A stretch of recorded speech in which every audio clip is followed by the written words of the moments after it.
Baik, bismillahirrahmanirrahim. Untuk materi viskositas dan rheologi nanti ada kaitannya dengan integrasi atau internalisasi dengan ayat-ayat dengan kaidah Islam, Al-Quran dan Hadis.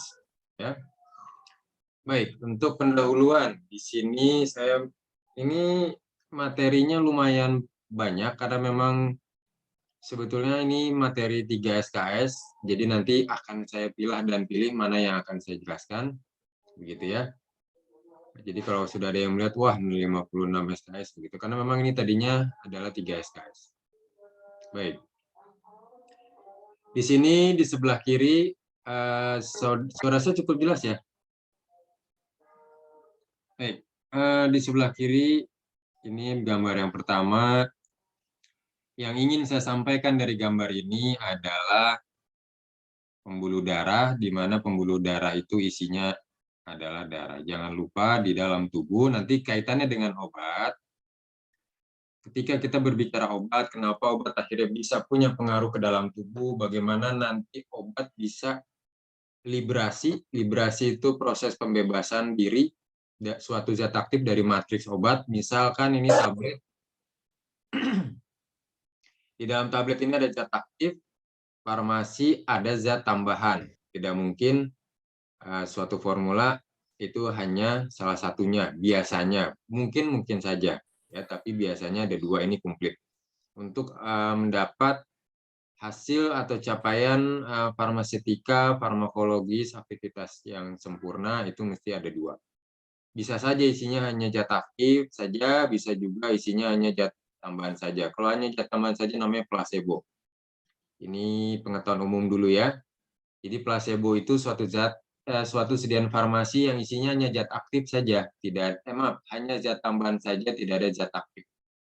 Untuk apa, Pak? Ini biasanya untuk obat-obat baru yang ditemukan, misalkan saudara nanti kelak menemukan suatu zat aktif baru, kalian atau saudara setelah diteliti itu mengklaim ini obat anti migrain, gitu aja yang mudah-mudah dulu ya.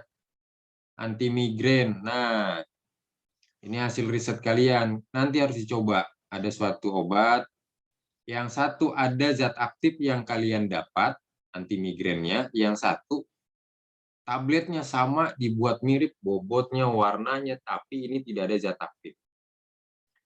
Harusnya yang tidak ada zat aktif, ini tidak memberikan efek. Harusnya ya, tidak memberikan efek, ini yang nanti memberikan efek. Nah, untuk mengetahui itu pakai ini, pakai placebo. Karena bisa saja ketika orang itu sudah disugesti, ini obat bisa migrain loh. Nah, ternyata masuk sugestinya begitu. Padahal tidak ada zat aktifnya, harusnya secara farmakologis tidak bisa menyembuhkan. Ya, nah itu salah satu yang nanti diteliti. Baik, kembali lagi. Jadi obat zat aktif itu harus bisa keluar dari matriks obatnya, ini matriks ya, membawa tablet atau misalkan salep. Di dalam zat aktif di dalam salep ini pasti ada zat aktifnya, ada basisnya, dia harus bisa keluar. Nah, itu namanya proses liberasi.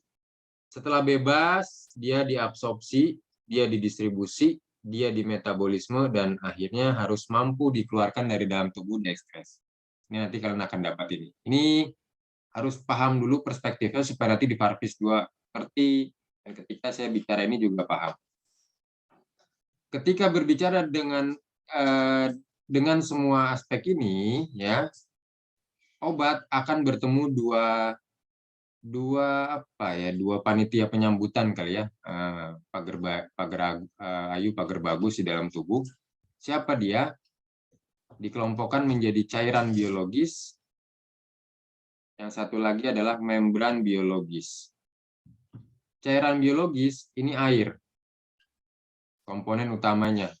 Jadi jangan heran ketika kita, mohon maaf, jangan sampai ya, kita kena aliran listrik, makanya kita kesetrum, karena air itu kan konduktor ya, penghantar listrik yang baik. Tubuh kita itu setidaknya 60% mengandung air. Entah itu dari darah, entah cairan lambung, 60%. Nah, membran biologis atau dinding membran ini yang nanti menjadi pintu gerbang obat ketika sudah bisa melewati membran, Membran itu kan dinding ya. Membran biologis itu dia baru dikatakan sudah masuk tahap diabsorpsi oleh tubuh. Kalau cairan biologis adalah komponennya adalah air, membran biologis komponennya adalah lipid. Hubungannya dengan viskositas, nah ini kita baru masuk. Jadi saya ulang dulu. Nanti kalian akan selalu bertemu dengan ini dan harus paham sedari dini bahwa obat itu harus mengalami proses pembebasan. Tabletnya harus pecah, ketika pecah zat aktifnya bisa lepas, ketika zat aktifnya bisa lepas nanti terlarut, terdisolusi di dalam cairan lambung, berdifusi, kemana? Berdifusi kan bergerak ya, dari tempat yang konsentrasi tinggi ke rendah kemana? Ke sini, ke arah tempat dia diabsorpsi. Kalau oral, sediaannya oral, rutenya diminum melalui mulut, masuk ke saluran pencernaan, di lambung itu nanti dia akan mengalami proses pecah dan disolusi, berdifusi, berjalan dari tempat dia pecah kemana, ke tempat dia akan diabsorpsi. Absorpsi di mana itu? Kalau via oral, absorpsi terjadi di usus, Mbak Mas. Ya, metabolisme di mana? Kan habis absorpsi, distribusi dulu, maaf. Nah, kalau dia sudah melewati membran, dia akan masuk di pembuluh darah. Jadi yang gambar ini adalah pembuluh darah. Jadi obat dikatakan diabsorpsi kalau dia sudah melewati membran, dia masuk jalan tol. Pembuluh darah ini yang nanti menghantarkan seluruh nutrisi, zat aktif obat yang kita minum ke seluruh darah, ke seluruh organ tubuh melalui pembuluh darah. Diabsorpsi, didistribusi oleh pembuluh darah, di metabolisme di mana? Di hati. Nanti di farmakologi atau di antisman kalian akan belajar first pass effect atau metabolisme sama. Ya, ini terjadi di hati. Minum lewat mulut, masuk ke saluran pencernaan, di lambung, itu didisolusi, bergerak kemana? Ke usus, usus itu tempat absorpsi, setelah berhasil melewati membran biologis, dia akan didistribusi masuk ke pembuluh darah, jalan ke liver, nah nanti ke reseptor, kalau sudah di metabolisme dia ke reseptor. Reseptor itu siapa? Tempat nanti zat aktif kita nyangklong, Mbak Mas. Jadi zat aktif kita nyangklong, nempel di sana, baru bisa memberikan efek. Habis itu baru ekskresi. Melalui mana? Kalau oral itu biasanya lewat ginjal, lewat urin ya, air seni, atau bisa juga dari BAB. Selesai sampai di situ untuk pengantar. Kita main di luar dulu saya. Sekarang kita paham bahwa pernah dengar ayat mungkin ya, Allah itu maha tepat dengan segala perhitungannya. Kita tadi bicara cairan biologis,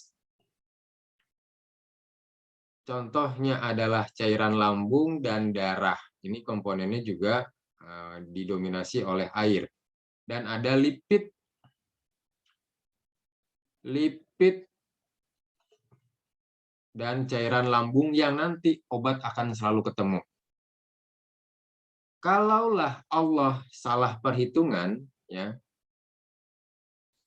darah, ini darah, kita bicara pembuluh darah, kekentalannya lebih tinggi dari yang kondisi normal, pasti akan ada masalah. Kalaulah kondisi lipid berlebih tidak dalam kondisi normal, itu namanya hiperkolesterol ya, itu pasti ada masalah. Jadi Allah sudah menghitung viskositas yang paling tepat. Apa sih viskositas? Walaupun tidak bisa dibilang kekentalan, tapi untuk pengetahuan awal, ini aja dulu pegangannya. Viskositas itu kekentalan, Mbak Mas. Ya, jadi ada yang kental, ada yang encer, gitu ya. Jadi keenceran atau kekentalan darah, kalau Allah tidak perhitungkan dengan baik, apa yang terjadi? Susah dipompa, Mbak Mas, sama jantung. Nanti kalau kalian pernah, bukan nanti itu apoteker maksudnya. Kalau ada yang SMK dulunya, pernah ada yang tahu atau pernah baca atau pernah melayani resep antiplatelet? Ya, antiplatelet ini bahasa awamnya pengencer darah, Mbak Mas. Kenapa? Karena darahnya terlalu kental. Kenapa bisa kental? Bisa karena yang ini pertama pasti lipid ya. Lipidnya sudah terlalu berlebih sehingga di darah itu darahnya itu sudah ada lipidnya, jadi kental. Kalau sudah kental, apalagi kalau nanti, mohon maaf banget ya kalau ada saudara gitu, ini mohon maaf nih hanya cerita saja, pernah dengar stroke. Stroke itu komplikasi biasanya dari hiperkolesterol, kolesterolnya berlebih. Pembuluh darah yang notabene viskositasnya meningkat karena ada lemak sampai di pembuluh darah, ketika suatu ketika gitu ya, apalagi ditambah tidak olahraga. Olahraga itu adalah cara paling efektif untuk membuat elastisitas dari pembuluh darah itu lentur. Pernah lihat selang akuarium kalau sudah kelamaan kan keras ya, tidak lentur seperti baru, apalagi sudah berkerak, seperti itu. Kalau tidak olahraga, kaku Mbak Mas. Si pembuluh darah ini sudah selangnya kaku, yang dilewati lemak, akhirnya berkerak. Jadi kalau ini pembuluh darah, pipa begitu, dilewati oleh lemak, apalagi sampai susah dipompa, timbul begini-begini dulu pertama, ada kerak-kerak dulu ya, kerak karena lemaknya. Pernah lihat lemak kalau sudah mengering, makan bakso gitu, ada lemaknya kan jadi lilin ya, ngambang di bagian atas. Kalau makan baksonya sudah dingin, tidak lagi panas, itu nah seperti itu kurang lebih bayangannya.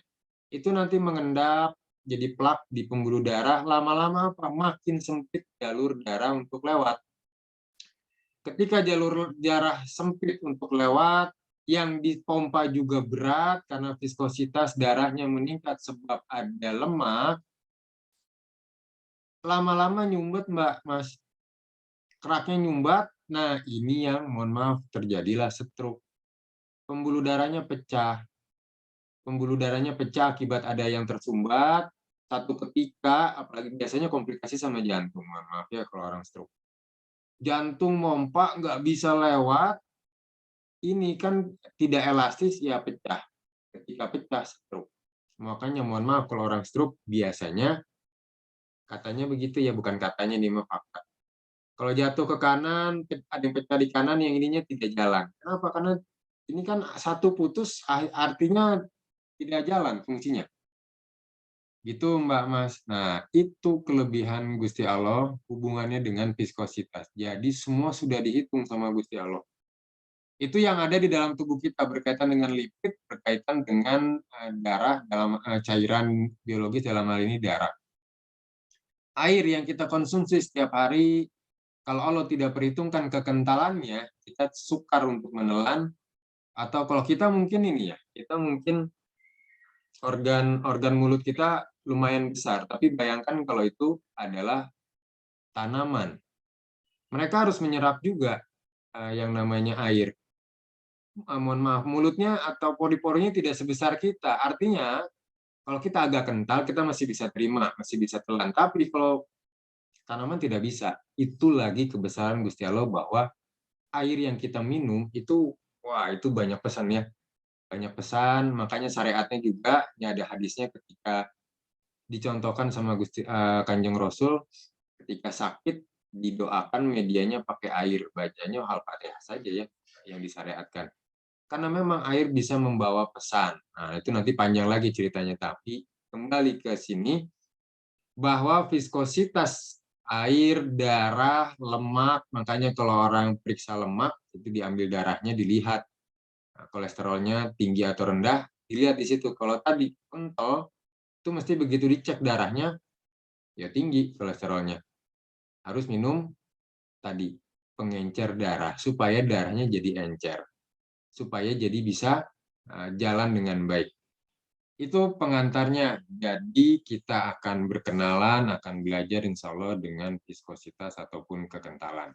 Ini lagi sebagai tambahan, itu terwakili sebetulnya secara prinsip dari yang saya tadi jelaskan. Air itu 10 juta kali lebih cair daripada aspal. 1000 kali lebih cair atau encer daripada gliserin, 100 kali lebih cair daripada minyak zaitun, walaupun minyak zaitun sebetulnya sudah terkategori cair atau encer ya, dan 25 kali lebih encer daripada asam sulfat. Intinya adalah yang tadi saya jelaskan. Kalau ini Allah tidak perhitungkan dengan baik, itu air tidak bisa diserap pori-pori tanaman, air sukar diminum, air susah dipompa ke seluruh pembuluh darah, seluruh tubuh juga pembuluh darah. Lanjut, ini aktivitas kita sehari-hari mungkin pernah bersinggungan atau bahkan menggunakan mereka. Ini adalah contoh-contoh viskositas. Sekali lagi, viskositas nanti setelah saya beri penjelasan, jangan lagi bilang viskositas adalah kekentalan. Tapi bahasa awamnya boleh, itu saja dulu yang dipakai. Ini madu, ya, ini juga, ini air, ini pasta, ini kondisi di mana air dengan penambahan tertentu awalnya ngucur dengan mudah sampai dengan gaya dan usaha atau energi yang sama, ada yang tidak sama sekali menetes atau keluar. Ini ada bolanya di sini ya. Di air dalam waktu bersamaan dia langsung turun, ini di gliserol masih. Nah, ini yang mungkin ngeh tidak ngeh kalau kalian yang perempuan kalau hanya ganti oli mungkin tidak perlu ngerepotin bapaknya ya. Ganti oli motor. SAE bagus kalau kata orang Sunda mah ya. Ini adalah satuan kekentalan atau viskositas dari oli. Jadi kalian harus sesuaikan oli mesin matic itu berapa kekentalannya. Kalau keliru, saya mau yang gagah lah, yang mahal, SAE yang tinggi. Ini biasanya untuk motor besar, motor-motor 1000 cc. Kenapa? Dia harus kental karena putaran atau torsi mesinnya, gearnya itu besar. Ini untuk pelumas, begitu ya. Nah, ini SAE-nya berbeda, diberikan bola besi waktu yang sama, semakin kental, gravitasi bisa dipengaruhi. Artinya bobotnya sama, tapi turunnya tidak sama. Gitu ya. Apa yang bisa diambil dari gambar ini? Bahwa viskositas itu adalah suatu kondisi yang bisa dikuantitatifkan. Ini pakai bahasa saya dulu, belum pakai bahasa definisi. Catat, yang pertama, viskositas itu artinya kuantitatif, berupa angka. Kenapa kurang tepat kalau pakai istilah kekentalan? Kalau kekentalan itu kualitatif, Mbak Mas. Kualitatif sama kuantitatif sudah paham belum ya? Kalau kuantitatif itu eksak, ada angkanya bisa dihitung. Kalau kualitatif itu verbal. Apa ya verbal? Kayak gini. Saya punya cairan larutan sama-sama diisi oleh gula dan air putih. Kan larut sempurna tuh. Gula pasir, dua-duanya dimasukkan. Bedanya apa? Di sini saya masukkan 9 sendok. Yang di sini cuma beda setengah sendok. Secara kalau tidak pakai alat ya, secara awam begitu, kita tidak akan bisa pastikan ini mana yang lebih kental. Karena cuma beda setengah sendok. Begitu. Kapan kita bicara viskositas? Nih, ketika kita bisa menyatakan angkanya. Oh, lebih kental yang ini. Karena ini setengah sendok lebih banyak. Kalau bicara kualitatif, kayaknya kentalan yang ini deh, kayaknya kentalan yang ini deh. Subjektif ya, tidak objektif, paham ya? Jadi kalau misalkan ada orang bilang suatu larutan kental, suatu larutan encer itu kualitatif. Belum tentu orang yang biasa bikin dodol akan bilang suatu cairan itu kental karena dia pernah melihat atau dia melakoni bikin dodol itu suatu sediaan yang kentalnya tuh kental banget baru bisa jadi dodol. Ketika kita orang biasa yang tidak pernah bergaul dengan sediaan-sediaan yang kental, pasti kita bilang sirup aja udah kental. Nah, itu artinya kualitatif, Mbak Mas. Tidak ada. Jadi bisa sangat subjektif. Saya bilang kental, orang lain belum tentu bilang kental juga. Tapi kalau kita tahu angkanya, itu namanya kuantitatif. Ini sah kita bilang lebih viskos karena kita tahu setengah sendok lebih banyak daripada gelas yang sebelumnya. Itu yang pertama. Jadi viskositas itu adalah kuantitatif. Artinya suatu besaran atau nilai. Kata kunci pertama, jadi ini ada angkanya. Kalau kekentalan tidak ada angkanya, Mbak. Kalau hanya sekedar bilang kekentalan, Mbak, Mas, itu tidak ada angkanya. Bisa bisa sangat abstrak. Pertama besaran, nah kemudian apa sih fenomena yang bisa kita simpulkan dari sini sehingga kita bisa paham apa itu viskositas? Ini gaya yang diberikan sama, bobot media atau sampel bola bola besinya sama, tapi ada suatu kondisi dia menolak untuk turun, dia menolak untuk tumpah. Nah, itu viskositas, Mbak, Mas. Jadi apa itu viskositas? Bahasa saya, viskositas itu suatu nilai, suatu besaran. Besaran apa? Besaran di mana suatu sediaan fluida, ya fluida itu artinya berarti dia bisa mengalir. Entah itu yang cair ataupun sampai yang semi solid, pokoknya masih bisa mengalir, masih bisa ditumpahkan. Jadi suatu besaran di mana suatu sediaan fluida itu menolak dirinya untuk ditumpahkan. Bahasa saya ulang. Jadi lihat saya, Mbak, Mas. Ini misalkan botol, ada isinya di dalam. Ketika saya tumpahkan, dengan gaya sederhana dia tumpah, arti tidak ada tolakan sama sekali, viskositasnya rendah. Sama kayak air, gitu ya. Tapi ketika di dalam botol ini saya keluarkan, udah begini aja tidak turun-turun, artinya apa? Dia menolak dirinya untuk ditumpahkan atau dikeluarkan. Menolak dirinya untuk mengalir. Semakin sulit, kayak apalagi kayak saus yang harus digini-gini baru keluar. Itu berarti viskositasnya semakin tinggi. Itu harus ada angkanya. Namanya baru viskositas. Kalau hanya bilang, ini lebih kental, nah itu mah kekentalan biasa, kualitatif, bahasa Indonesia biasa. Tapi ketika bicara viskositas, ini harus diangkakan. Kalau kita bisa bilang ini kental, iya tahu ini kental karena tidak bisa turun, harus diangkakan pakai apa nanti alatnya viskometer. Itu Mbak Mas untuk pembuka, jadi sekali lagi saya rangkum, apa itu viskositas, suatu besaran atau suatu nilai, nilai apa? Tahanan atau resistensi. Tahanan atau resistensi itu adalah suatu penolakan, kalau bahasa Indonesianya ya, bahasa awamnya. Suatu penolakan. Penolakan apa? Suatu fluida menolak dirinya untuk mengalir atau ditumpahkan. Nah, itu adalah viskositas. Ketika dia tidak mau turun sama sekali, dikasih gayanya sudah, dilebihkan gayanya daripada yang lain, masih belum mau tumpah, itu berarti semakin tinggi viskositas, itu lambangnya begini. Semakin tinggi viskositasnya, sama kayak ini. Ya, baik, itu untuk pengantar. Insya Allah ke belakangnya tinggal melanjutkan. Itu ruhnya ya, jadi sudah dapat, sekarang kita kenalan dengan jasadnya. Viskositas dan rheologi selalu dibahas bersamaan. Ini tadi sudah, yang sudah aja dulu. Suatu ukuran atau nilai, tahanan atau resistensi. Ini gaya tolak berarti. Ketika kamu didorong, kamu berdiri nih. Dikasih gaya, didorong supaya jatuh atau supaya bergerak. Kamu tidak mau bergerak. Artinya apa? Ada gaya tahan. Itu harus diukur kalau mau dikatakan viskositas. Kalau mohon maaf mungkin pengaruh dari bobot badan ya. Saya juga tidak bobot saya tidak ini. Saya kebetulan ramping atau langsing. Jadi mungkin kalau didorong sedikit saya udah bergerak. Tapi ada yang bobotnya besar, didorong dengan gaya yang sama itu belum bergerak. Gaya yang sama diberikan ke saya bergerak. Nah, itu kurang lebih.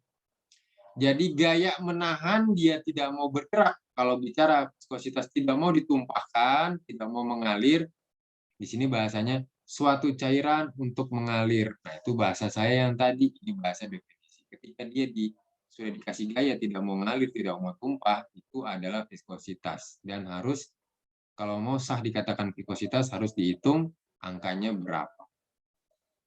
Semakin tinggi viskositasnya, otomatis semakin kuat dia menahan, tidak mau bergerak atau tidak mau tumpah. Sekarang rheologi, apa itu? Kenapa selalu disangkutkan? Reo itu mengalir, logos itu ilmu, jadi ilmu yang mempelajari sifat aliran. Ya, sifat aliran fluida. Bahasa umumnya fluida, tapi dalam hal ini kita bicara adalah cairan. Kenapa? Karena kalau kita bicara fisika ini dibawa ke ranah teknik, yang namanya udara atau angin itu juga fluida. Semua yang bisa punya kemampuan mengalir itu namanya fluida. Makanya kalau orang mendesain pesawat, itu harus dihitung ya aliran udaranya supaya nanti sayapnya tidak patah dan segala macam. Gitu ya. Itu reologi. Fungsinya apa sih Pak? Repot-repot belajar ini. Ya, ini Mbak di bawah tinggal baca Mas ya. Saya ambil yang paling ini aja. Yang paling agak-agak seru. Yang sederhana itu kalau kalau terlalu kental kan susah ngeluarin odol dari tubuhnya. Ya, kalau tidak diperhitungkan dengan baik. Kayak tadi Allah tidak menghitung apa yang terjadi. Darah tidak bisa mengalir di pembuluh darah. Yang seru ini. Bayangkan kalau kita bikin sediaan untuk injeksi ya. Karena saking kentalnya tidak bisa disuntik, tidak bisa keluar dari siringnya, dari jarumnya. Apa yang terjadi? Ya obatnya tidak bisa nyampe, tidak bisa diberikan kepada pasien yang membutuhkan. Gitu Mbak Mas, itu yang paling mudah untuk diberikan pengantar, bayangan, karena mungkin perbendaharaan sediaan farmasi di semester kalian masih sedikit. Jadi kalau kita tidak perhitungkan, kita akan kesulitan nanti ke depan. Lanjut, kita bicara asas reologi. Nah, ini mungkin saya ambil yang sederhana atau singkatnya saja. Coba, ini Mbak apa Mas ya? Jazier fascia. Jazier fascia ada di tempat. Saya akan tanya yang off-cam. Kalau suara saya bisa diterima, silakan disaut, Mbak. Iya, Bapak. Oh, Mbak. Ya. Apa fungsinya kita belajar viskositas malam ini atau hari ini, Mbak? Untuk kedepannya sebagai seorang farmasis.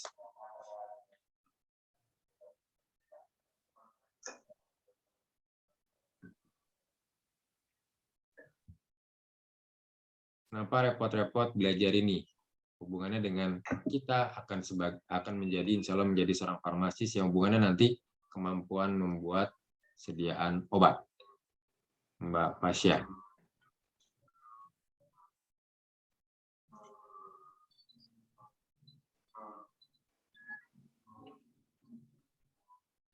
Kan viskositas ya, Bapak? Iya deh, kayaknya iya deh. Viskositas, Mbak, belum ganti. Kan kalau misalkan viskositas tuh tadi pas yang terlalu kental gitu. Jadi kalau misalkan kita terlalu kental juga susah buat yang tadi darah itu, Pak. Apa tuh? Yang tadi itu apa? Kekentalan darah, memompa darah. Fungsinya kita jadi mengetahui kekentalan darah. Atau bagaimana maksudnya? Pertanyaan saya, ini kita belajar ini repot-repot sebagai seorang farmasis atau formulator yang nanti ke depannya harus punya kemampuan setidaknya mempertimbangkan membuat formula sediaan farmasi apapun bentuknya. Nah, kira-kira nanti aplikasi ini kemana? Jadi sudah dikasih contoh sediaan apa yang seru gitu ya, di antara sekian banyak.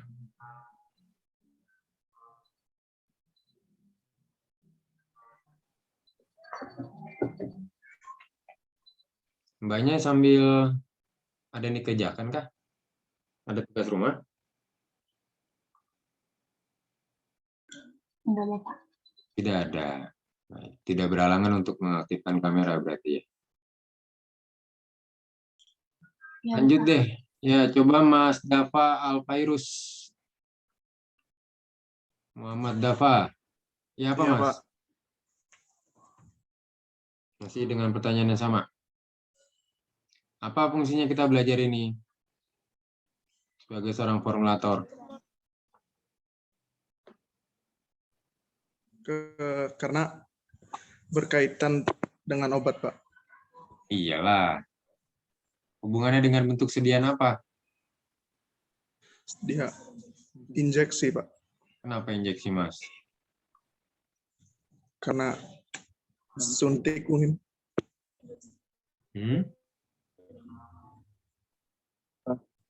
Kenapa obat suntik harus belajar viskositas? Karena kontak dengan darah, Pak. Iya, hubungannya apa?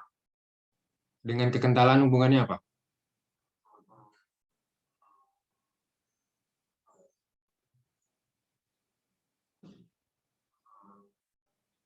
Nggak bisa keluar dentik, Pak. Nggak bisa keluar dari mana?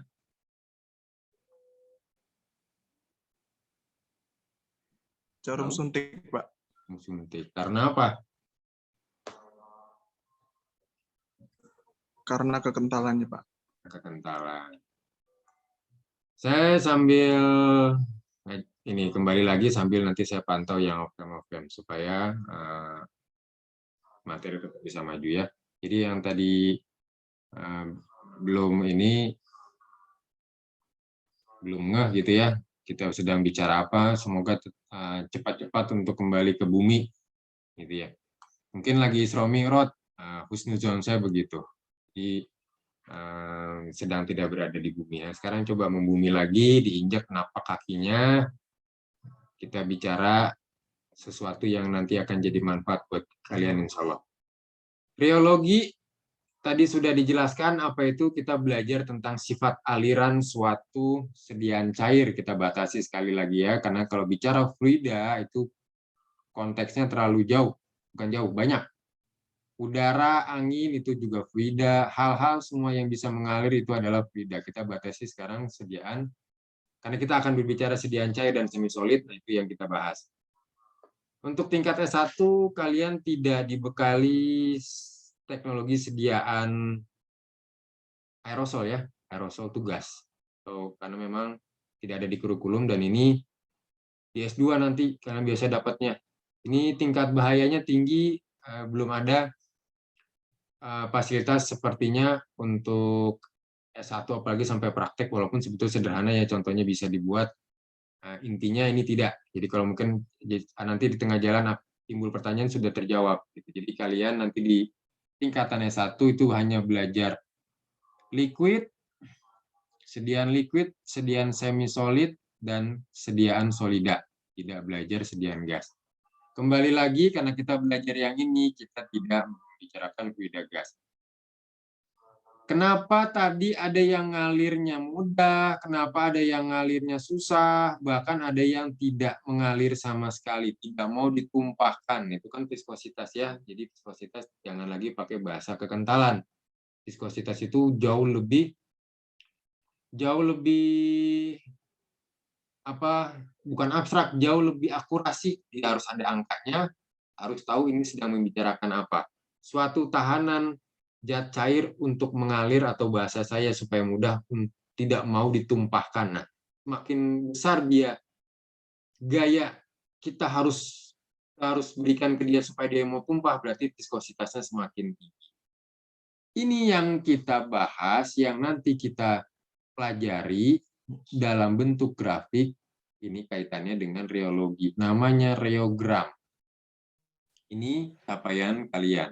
Jadi kalian selesai ini, kalian harus mampu membedakan sifat-sifat aliran. Kalau yang mudah, yang kalau nanti dipengaruhi waktu, dipengaruhi dengan gaya, itu apa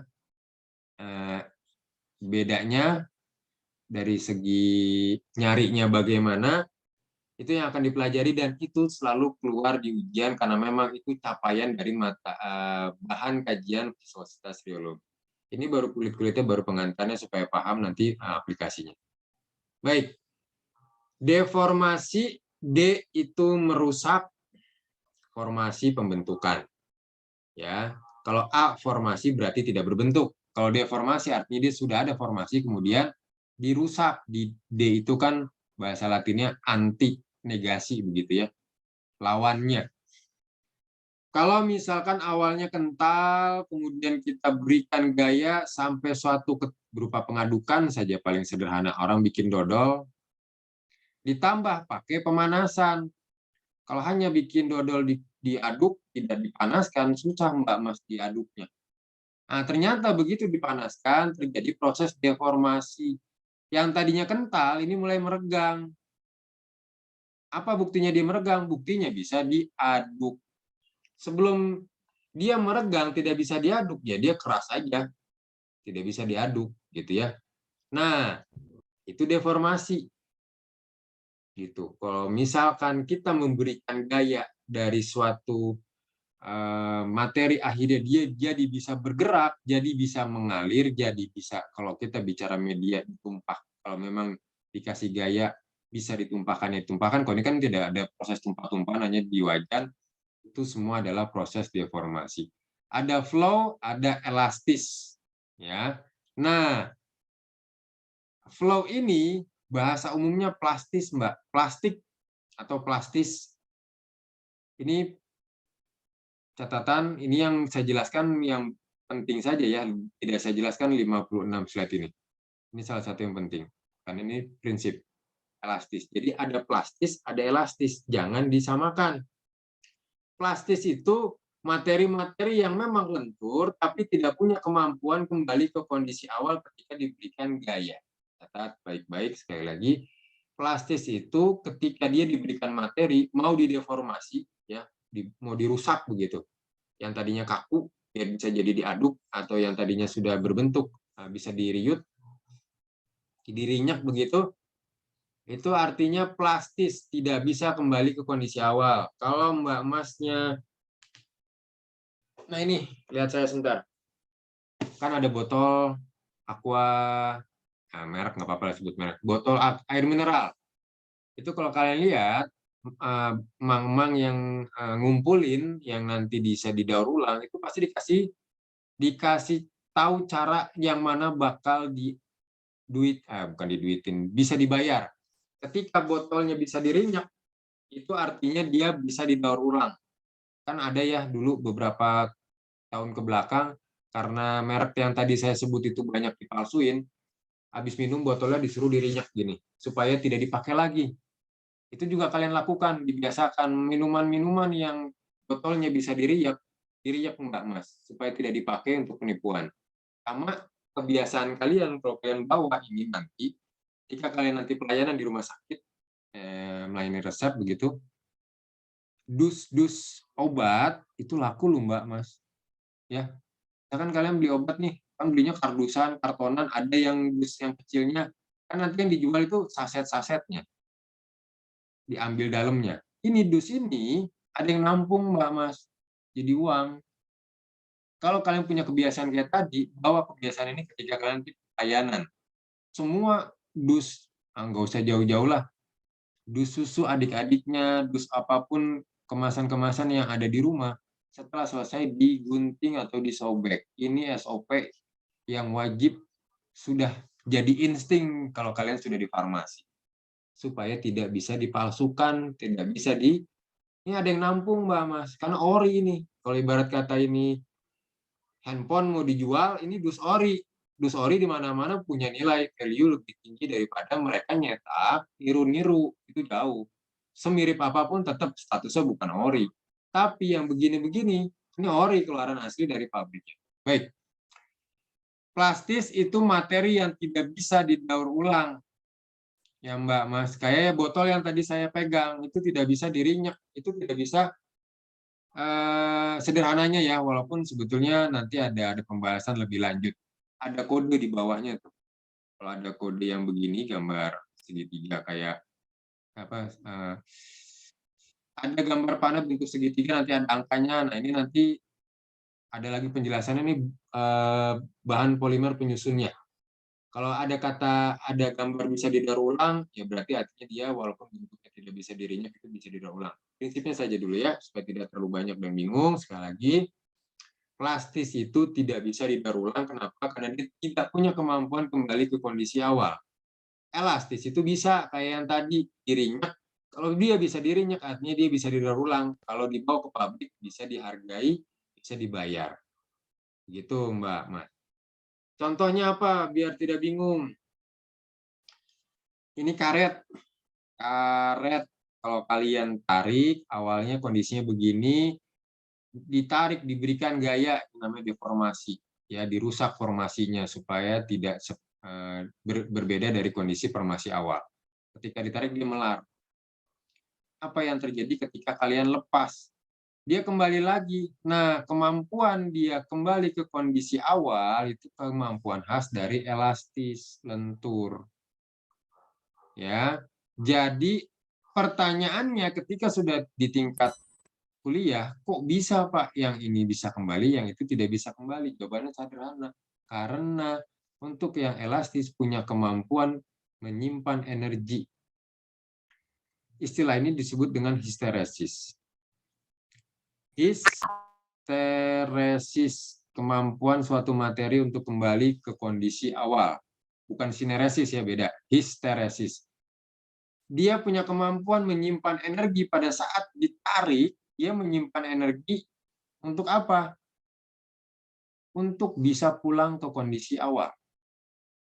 Itu elastis. Contoh, ini agak ngegombal sedikit ya.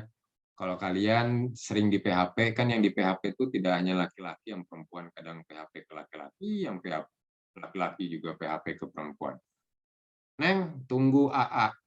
AA nanti kembali. Janji itu dia. Sekarang bedain ya. Ini kan artinya apa? Kita membedakan kondisi. Kalau bapak, orang tuanya, misalkan tugas gitu ya, keluar daerah, TNI aja, tentara. Janji nih dia sama keluarganya, tunggu bapak, kata ininya, tunggu saya ke istrinya. Insya Allah akan kembali lagi, sok bedain energinya. Kerasa nggak bedanya energinya ketika yang ngomong bapak-bapak tentara, ngomong ke anaknya, ke istrinya, di saat dia mau pergi, dia nyimpan energi itu Mbak Mas, di tempat dia berdiri, supaya apa? Dia punya kemampuan kembali. Itu kayak karet. Ketika dia ditarik, dia nyimpan energi untuk pulang. Tapi kalau yang ngegombal begini, nggak ada energinya tuh. Rasa pasti, ini mah tidak berbobot. Beda auranya, beda ruhnya ketika dia bilang, insya Allah saya kembali. Kalau perasaan kalian peka, tajam begitu ya. Ini mah ngebanyol, ngegombal. Oh ini mah betulan, kan laki-laki juga ada yang bisa tepat sama janji. Itu intinya. Itu namanya elastis. Dia punya kemampuan menyimpan energi supaya apa? Dia bisa kembali ke kondisi awal. Plastis tidak bisa. Lanjut, ini dilewat saja. Kemudian ini yang kita bahas terkait dengan bagaimana cara teknik-teknik kita melakukan proses deformasi. Merubah bentuk. Ini anggap saja tadi botol-botol yang minuman yang tadi kita bahas. Awalnya bentuknya tubuh, silinder tabung begini ya. Proses deformasi bisa ke atas, ke bawah, ditekan. Ini semua adalah proses merubah bentuk. Ada yang dipilin begitu, ada yang diperes kayak hati gitu ya. Ada yang suka memeras-meras hati orang lain. Jangan ya, kasihan. Hati itu sudah lelah dengan tugas yang Allah beli. Tahu tugas hati? Kita bicara liver di sini ya. Yang tadi saya bilang metabolisme itu terjadi di liver. Hati itu Allah kasih tugas untuk tempat detox alami.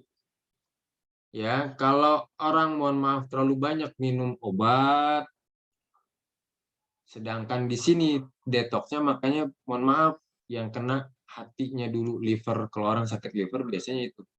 Ya, kerja dia terlalu berat. Kenapa? Menanggulangi jadi satpam, jadi detox, penghilang racun yang ada di dalam tubuh. Jadi, kalau kalian nanti belajar first fast effect, obat-obatan yang masuk ke liver, itu dosisnya berkurang, Mbak Mas. Itu namanya first fast effect. Awalnya 100 mg, karena apapun itu dianggap benda asing ya oleh liver, karena bukan dari dalam tubuh. Dia tahu, dia paham mana ini yang ada di dalam tubuh, mana yang sudah saya kenal.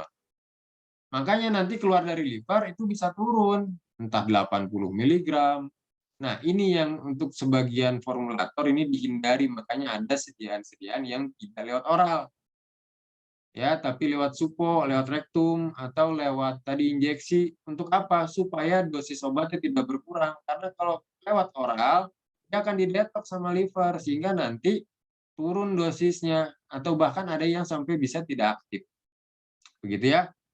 Nah, ini tugas liver, tugas hati. Sudah berat, jangan ditambah berat sama urusan percintaan. Gitu ya, Sian. Biar aja ini dia menjalankan tugas dari Gusti Allah untuk menjaga tubuh kita dari racun-racun, bukan racun yang lain, gitu ya. Baik, lanjut. Ini dibaca saja bahwa ada yang ideal elastis, ideal viskos, ideal plastis. Kita kenalan sama yang ini. Yang penting lagi adalah shear stress dan shear rate. Itu yang jadi catatan di berikutnya di buku catatan kalian. Jadi ada shear stress, ada shear rate, Mbak ya, Mas. Nah, ini saya jelaskan ini nanti bisa menjelaskan apa itu shear stress. Nih gambar ini, mohon maaf, saya loncat dulu. Dengan ini sama. Nanti lihat aja baik-baik. Sama tuh ya, cuman ini lebih modern aja, tapi saya masih lebih suka pakai yang klasik ya. Ini nanti akan menjelaskan siapa itu shear stress,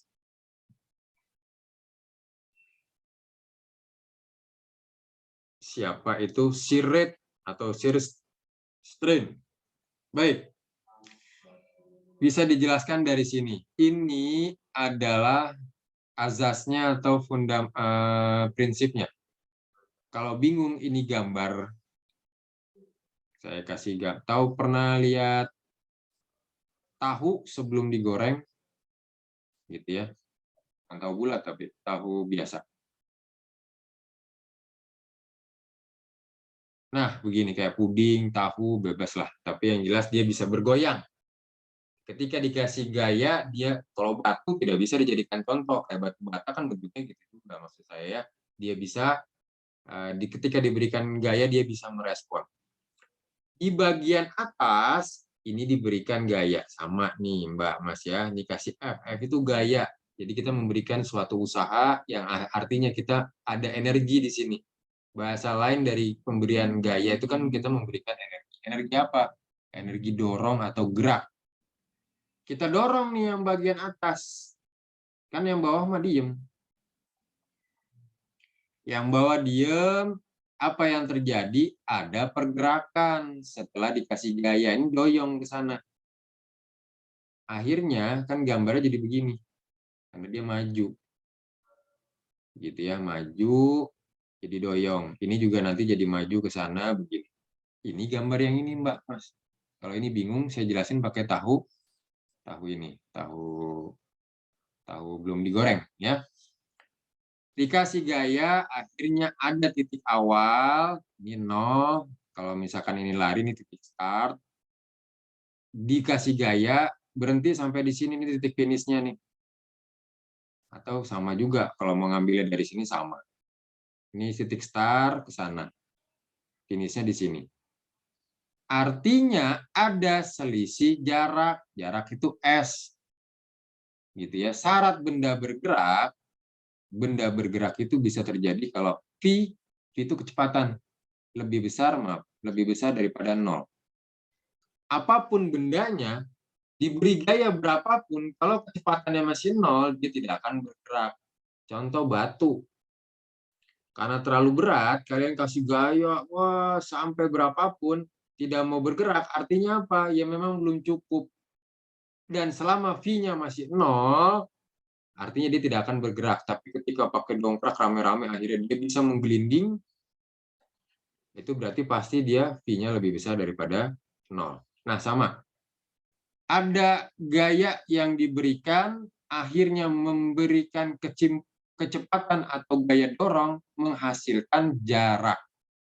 Jadi harus tahu siapa jadi penyebab, siapa jadi akibat. Maaf. Ya, betul. Esensi dari slide ini, kita bicara apa? Bicara siapa yang menjadi asbab, siapa yang jadi akibat.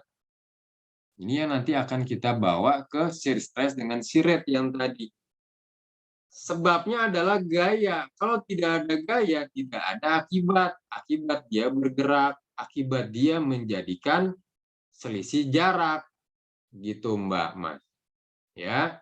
Nah, kalau sudah paham, ada proses selisih, ada proses pemberian gaya, ada proses terjadi akibat gaya itu diberikan, yaitu memberikan kecepatan, akibat dia bergerak memberikan suatu jarak. Paham Mbak Mas ya? Nah, itu sederhana. Lebih enak nanti ke sininya. Maaf.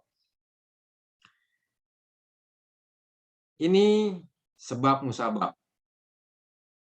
Shear stress adalah how hard you push the material.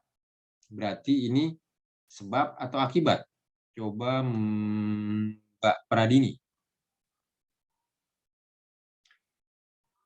How hard you push the material itu sebab atau akibat kira-kira Mbak?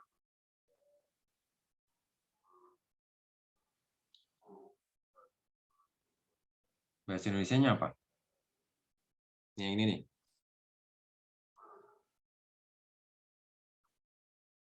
Mbak? Iya, Pak. Indonesiakan aja dulu. How hard you push the material. Artinya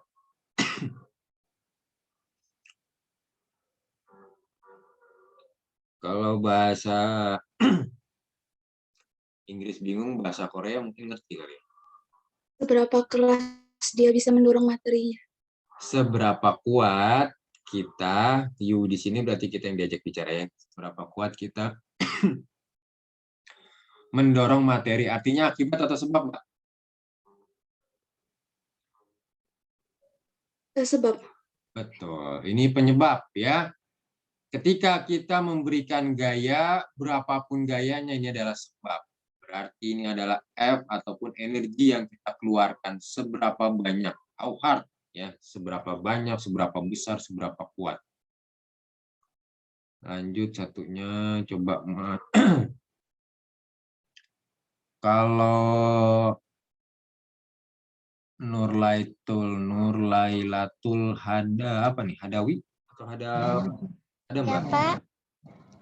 Sebelumnya mohon maaf Pak, izin off-cam dikarenakan masih di jalan tol Pak. Enggak. Iya, izin Tapi menjawab Pak.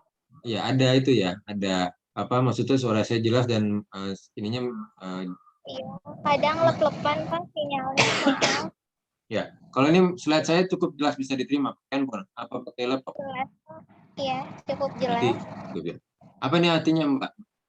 Baik, saya izin menjawab Pak. Itu termasuk sebab, itu artinya seberapa kuat takas bendanya, berarti gayanya itu menjadi sebab Pak.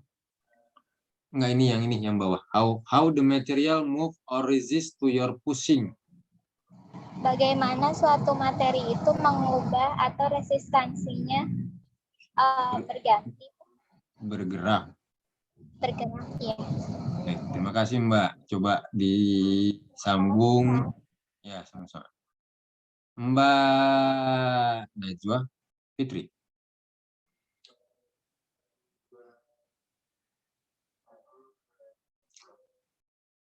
Apa artinya Mbak Najwa Fitri? How the material move or resist to your pushing.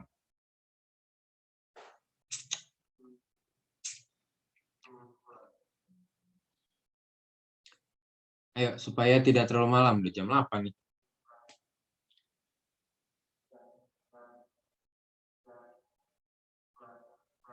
Bagaimana suatu materi berubah resistensinya bergerak. Baik. Ada yang mau ngacung? Ada yang mencoba, Pak? Izin menjawab Bapak. Boleh, nanti habis Masnya Mbaknya. Maaf kalau salah sebelumnya Pak. Jadi how the material moves or resist to your pushing itu artinya bagaimana materi itu berpindah atau menahan pada tekanan kamu. Sebelumnya mohon maaf Pak, saya off cam karena sedang ada acara. Masnya tadi satunya yang mau jawab juga.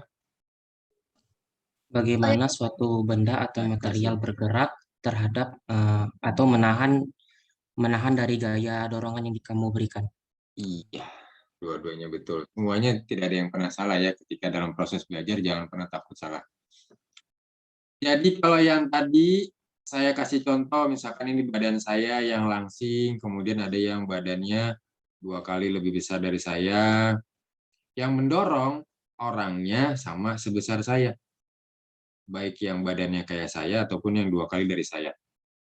Ini saya kasih analoginya supaya nanti kalian paham artinya. How hard you push the material. Saya didorong oleh orang yang berat badannya sama dengan memberi gaya, dengan memberi energi sebesar energi badan dia. Akhirnya saya bergerak. Ini adalah sebab. Seberapa besar saya memberikan gaya. Gaya yang sama saya berikan ke orang yang posturnya 2 kali lebih besar daripada saya. Gayanya sama nih, tapi tidak bergerak. Ditingkatin nih, kalau misalkan saya ngasih gaya 100, saya kasih gaya 150, belum bergerak. Karena 2 kali bobotnya dari saya, 2 kali lipatnya 200 gaya yang diberikan baru mulai goyang, belum bergerak. Kapan dia bisa bergerak? Ya kalau lebih besar daripada 200. Apa yang bisa ditangkap? Kita sudah tahu siapa penyebab. Penyebab adalah pemberian gaya. Yang kedua, akibat. Ketika kita memberikan gaya, dia ngejawab nih. Yang didorong ngejawab. Apakah dia bergerak? Apakah dia menolak? Terhadap apa? Gaya dorong yang kita berikan. Itu. Gaya yang sama untuk berat badan sama, ya dia bergerak. Tapi untuk gaya yang sama, berat badan yang didorong 2 kali lipat, ya dia menolak untuk bergerak. Begitu ya. Jadi tahu sekarang, kalau shear stress adalah hubungannya dengan gaya atau penyebab, asbab kalau dalam Al-Quran, shear rate, ingat aja nih, tidak perlu salah, tidak perlu dua-duanya sering ketukar kalau shear stress sama shear rate, kalau saya ya. Tapi kalau kalian, kita sepakati aja, kalau yang satunya pakai yang shear rate aja. Rate itu rating, tingkatan, laju. Gitu ya. Laju. Kalau kalian ada beberapa daerah ngasih lampu sen rating. Ya, karena dia kelap-kelip gitu. Yang namanya popularitas tergantung dari rating. Itu sebetulnya rating itu tingkatan atau tahapan, kalau kita di sini sepakati laju. Jadi yang namanya laju di tahu yang tadi kita analogikan, di tahu yang belum digoreng tadi, laju ini kan akibat ya. Akibat apa? Akibat dia diberikan gaya. Nah, jadi ingatnya mudah. Rate itu laju, tingkatan, tahapan. Kalau kalian ininya lupa, ingat namanya aja. Satu aja, nanti yang satunya ingat sendiri. Kalau saya dulu gitu, karena saya tidak punya kemampuan menghafal dengan baik sebetulnya. Jadi saya selalu pakai cara tertentu supaya jadi lebih mudah dan tidak ketukar. Rating, tingkatan, yang namanya tingkatan atau laju aja sepakati. Ingatnya laju aja rating ya. Yang namanya laju kecepatan itu baru bisa ada kalau saya sudah ada yang dorong. Kalau saya sudah ada yang beri gaya, baru saya bergerak. Ini berarti akibat. Nah, berarti satunya penyebab. Ini yang nanti disebut dengan gaya. Silahkan lihat di bagian bawah rumusnya. Melibatkan gaya kalau stres mah. Ya. Gaya perluas penampang. Jadi nanti penampang itu kayak tadi contohnya badannya kecil, badannya besar. Semakin besar ya kalau mau bergerak ya harus semakin besar gayanya. Shear rate itu dampak atau akibat. Makanya tadi setelah dikasih gaya dorong, berdampak dia punya selisih kecepatan yang tadinya 0 akhirnya nambah. Jadi bisa bergerak. Jaraknya yang tadinya 0 start punya titik akhir. Ini yang disebut dengan dampak atau akibat. Ini shear rate. Lanjut. Kita mulai cepat, mulai dari sini ya. Itu nanti untuk apa? Untuk bikin reogram. Ini saya lewat. Ini faktor-faktor yang bisa mempengaruhi ini sedikit ya. Jadi kayak tadi dodol, atau dulu pernah tidak waktu masih kecil beli jajanan masih ada ya? Tidak sekarang. Ingat? Kalau saya ingat dulu di SD, mang-mang tuh apa namanya? Mungkin setiap daerah beda. Saya juga lupa dulu di Jakarta namanya apa. Ini panci gitu ya. Wajan. Ini kayak gulali gitu, di sebelah sininya warna merah. Kalau dulu di tempat saya merah. Sebelah sininya hijau. Nah, terus sama emangnya bisa dijadiin pestol. Saya susah gambarnya. Bisa dijadiin kembang. Apa, Mbak Mas? Di sini ada yang begitu? Ada ya? Ada yang ngangguk. Nah, itu kalau tidak dipanasi, dia keras saja kayak batu. Berarti viskositas atau deformasi bisa dipengaruhi oleh temperatur. Red itu tadi jangan lupa, ini akibat. Ya. Ini yang bisa mempengaruhi ketika dia bergerak, dikasih adukan, dia bergerak jadi lebih encer.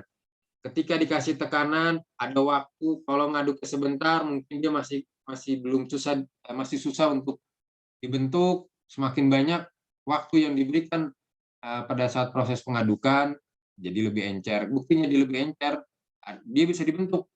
Ya. Segala sesuatu yang dikasih gaya kemudian dia bisa berubah dan bisa dibentuk, itu namanya deformasi.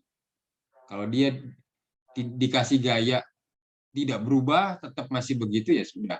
Itu berarti dia tidak terpengaruh dengan gaya yang kita berikan, itu namanya plastis tadi. Nanti ada pH, ada magnetik, ada elektrik, ini semua bisa mempengaruhi kekentalan. Yang pertama udah pasti ya, biasanya kalau ada gula-gulaan, ini pasti akan meningkatkan kekentalan. Ada lemak-lemakan, mesti akan meningkatkan kekentalan. Itu substan atau bahan. Kita kenalan, tadi ini sudah ada yang namanya Isaac Newton, berkebangsaan Yahudi. Pernah dengar ini? Atau pernah tahu tidak? Kalau ini kebetulan ada nih, Mas Devian Rais Habibie. Ini memang asli keluarga Habibie atau harapan orang tuanya kamu bisa mengikuti Eyang Habibie? Iya, harapan mungkin. Alhamdulillah, baik. Amin ya. Nama itu doa loh. Ya, nanti kalau kalian suatu saat jadi orang tua, itu nama. Jadi jangan pernah bilang kalau kalian muslim, apalah arti sebuah nama. Wah, itu udah melanggar syariat. Nabi sendiri bilang nama itu adalah doa. Tadi saya bicara apa ya sampai ke Mas Habibie? Oh iya, ini ada Pak Amin Rais, ada Pak Habibie. Ini jadi memang ini ya, doa orang tuanya kamu insya Allah jadi sukses, Mas. Bapak Habibie itu jeniusannya lebih tinggi, ini hasil eksak ya, sudah ada IQ-nya nomor 3 di dunia. Nah, jangan sampai kita muslim dan orang Indonesia tidak tahu bahwa Eyang Habibie itu IQ-nya jauh di atas Isaac Newton yang kita kenal selama ini sebagai penemu-penemu banyak ya. Hukum gravitasi, salah satunya yang ini juga. Yang tadi hukum fundamental itu Isaac Newton. Nah, itu intermezzo saja. Ini yang penting berikutnya yang harus kalian dapat, maksud, makna, atau ruhnya. Ketika saya tanya, tolong hubungkan antara shear stress dengan shear rate. Sebelumnya, ini di rumus yang tadi, kita sudah bisa lihat, ini sendiri-sendiri Mbak Mas. Tidak ada nyambung-nyambungnya, ini sama ini sendiri-sendiri. Soal yang ini sudah saya kasih tahu soalnya ya, jadi kalau ini keluar, jangan sampai tidak bisa jawab. Hubungkan antara shear stress dan shear rate. Jadi jangan tanpa ada benang merah, kucuk-kucuk, kalian atur-atur, kalian paksakan, ini jadi punya hubungan. Tidak. Kapan mereka punya hubungan? Nah, di sini.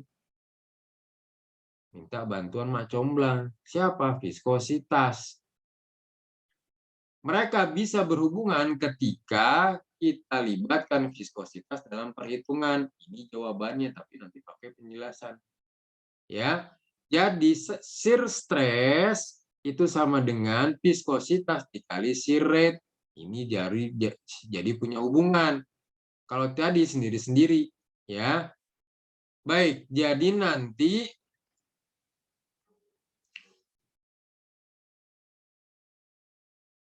ini turunannya. Nah, silakan saja. Ini sederhana saja ya, ini cuma ngeganti yang di sebelah kiri tadi rumusnya apa, sebelah kanan apa. Nanti mau dipindahkan di sebelah kirinya hanya viskositas kayak begini, itu aplikasi sederhana saja. Ini yang mau saya bahas, Newtonian, sampai namanya dipakai nih sama keilmuan kita ya. Jadi ada dua sistem ketika kita bicara fluida. Ada sistem Newtonian, ada sistem non-Newtonian. Semua yang ideal itu dikasih atau digolongkan kepada sistem Newtonian. Saya ulang, semua yang ideal itu ke Newtonian. Contoh ideal itu gimana sih, Pak? Ada suatu materi dikasih gaya kecil, ya tumpahnya sedikit. Dikasih gaya banyak, tumpahnya banyak. Artinya ideal. Gaya yang diberikan, penyebab yang diberikan, memberikan akibat sama besarnya. Gitu ya. Kalau non-Newtonian, kayak yang tadi. Orang didorong, udah besar gayanya, belum mau bergerak. Tidak linier, Mbak, Mas. Saus, misalkan ini kental sekali. Gaya yang sama saya pakai untuk cairan Newtonian, ini udah tumpah keluar semua. Tapi ketika ini saus, saya dorong begini-begini, tidak bisa keluar, padahal gayanya sudah saya tingkatkan, itu tidak lurus. Itu namanya non-Newtonian. Saya ulang sekali lagi ya. Ketika gaya yang diberikan tidak linier dengan hasil tumpahannya, gitu ya, itu dia non-Newtonian.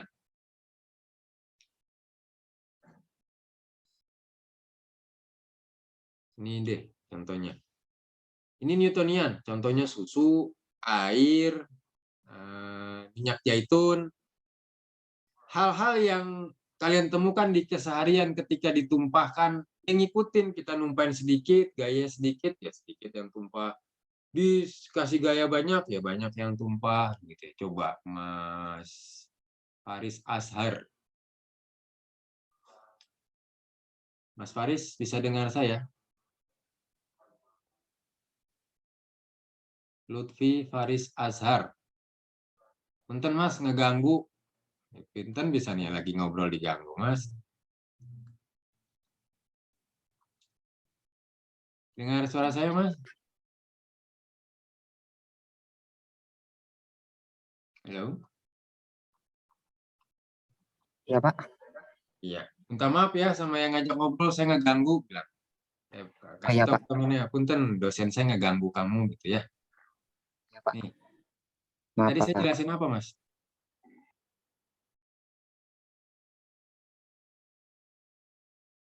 Jadi saya jelasin apa? Oh. Nah, enggak. Di-unmute aja, Mas. Kan lagi diskusi kita. Ini memang jamnya kuliah. Newton fluida. Newton fluida itu kenapa?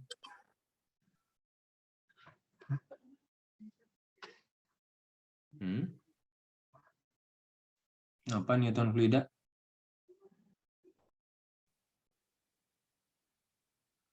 Tuh, ada tulisannya. Saya ngomong apa tadi? Ini saya sedang bicara apa?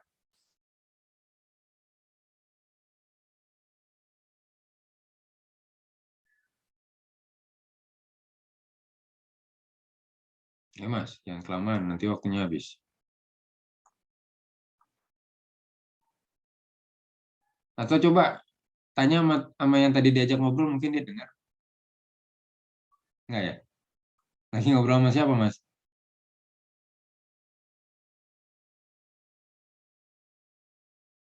Oke, tadi ngobrol sama siapa? Sama orang tua atau sama teman?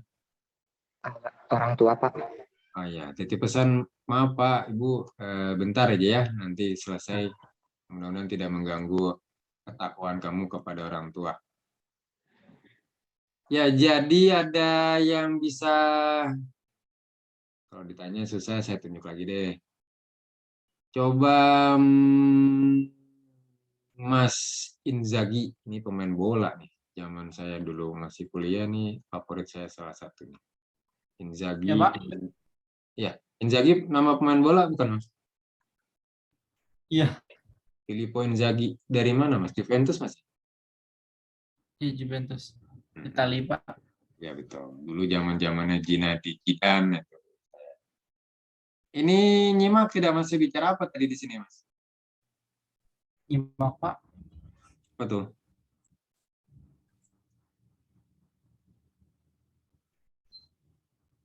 Jadi yang namanya Newtonian, contohnya adalah dia, dan dia. Apa itu Newtonian?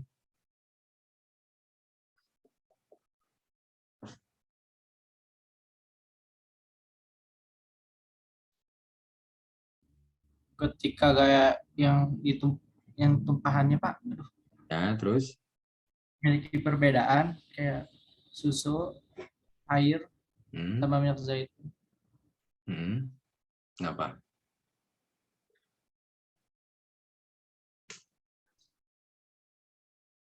Baik, saya teruskan. Makasih, Mas ya. Jadi, supaya tidak terlalu malam, Newtonian ini sistem pengelompokan, ini nama-nama kelompok, nama grup band. Untuk siapa? Untuk fluida-fluida yang sifatnya ideal. Tampung dulu, walaupun tadi sudah dijelaskan. Kalau yang tidak ideal, nama grup bandnya non-Newton. Menambah aja di depannya. Sekarang bicara ideal, tidak ideal itu gimana? Lihat dari grafiknya, kalau sudah lurus begini, artinya apa? Kalau misalkan di sini apa sih? Shear stress. Shear stress pemberi gaya, pemberi penyebab atau akibat? Akibat, ini pemberi gaya. Kalau di alat itu nanti ini RPM. Ya. RPM itu rotate per menit. Siapa dia? Itu yang nanti jadi spindle yang punya fungsi sebagai pengocok. Ini adalah mesin, anggap saja ini perpanjangan tangan dari mesin, ini nanti memberikan gaya. Intinya di sini adalah penyebab shear rate, how hard you push the material. Ini yang nanti jadi akibat. Ini kok kebalik ya? Maaf. Kok jadi beda sama penjelasan saya tadi ya? Shear rate, ini how hard you push the material, ini RPM, maaf. Ini RPM, shear stress, ini yang nanti punya dampak atau akibat. Jadi ketika diberikan gaya, tumpahannya linear, dikasih gaya segini, tumpahnya segini. Konstan nih, dinaikkan gayanya, tumpahnya segini. Artinya tetap terus, ini namanya larutan ideal. Kayak air apalagi ya. Terus nih ideal. Kalau tidak ideal, nanti grafiknya begini Mbak Mas. Bisa begini. Atau bisa begini.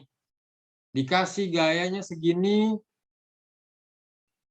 Ini ke sini kan jauh. Anggap saja ini 10. Ininya cuma 2 misalkan. Kan tidak linear. Dikasih gaya yang banyak, baru dia berubah sedikit. Atau kebalikannya. Dikasih gaya sedikit, ininya sedikit, nah tapi nanti begitu di sini. Nah itu ya. Tidak linear, tidak lurus. Kebayang tidak ya? Gini deh. Sekali lagi, ini air atau apapun kalau dia ideal, kita kasih gaya. Ini gayanya sederhana, gaya 1. Segini, turunnya sedikit. Saya kasih gaya sampai ke begini, ini semakin besar gayanya, dia linear, ngikut. Yang turun, yang ngucur, sebesar kenaikan gaya yang saya berikan. Itu ideal. Mau nanti susu, mau nanti air, mau nanti salad, itu begitu. Tapi kalau kondisinya ini adalah apa ya, madu misalkan, atau pasta, sampai diginiin tidak turun. Padahal gaya yang saya berikan sama. Nah, itu berarti tidak ideal. Gaya yang saya berikan sudah besar, di mana kalau pakai larutan ideal udah tumpah semua, ya ini tidak. Nah, nanti grafiknya tidak akan seperti ini. Ya, nah, ditampung dulu. Ini non-Newtonian. Nanti akan kenalan dengan grafiknya. Ada 6, tergantung waktu, tidak tergantung waktu. Iksotropik, ini ada 6. Cara ngapalinnya dulu. tips dari saya. Ya. Ada pasangan-pasangannya Mbak Mas. Ini juga mesti keluar ya di ujian, ini mesti keluar. Ada yang namanya plastis. Nanti cukup ngapalin satu, yang satunya keinget sendiri. Ada plastis, ada pseudoplastis. Jadi ada ininya. Gitu ya. Ingat satu, ya satunya ingat. Ada yang mirip lagi ya. Siapa dia? Ada tiksotropik.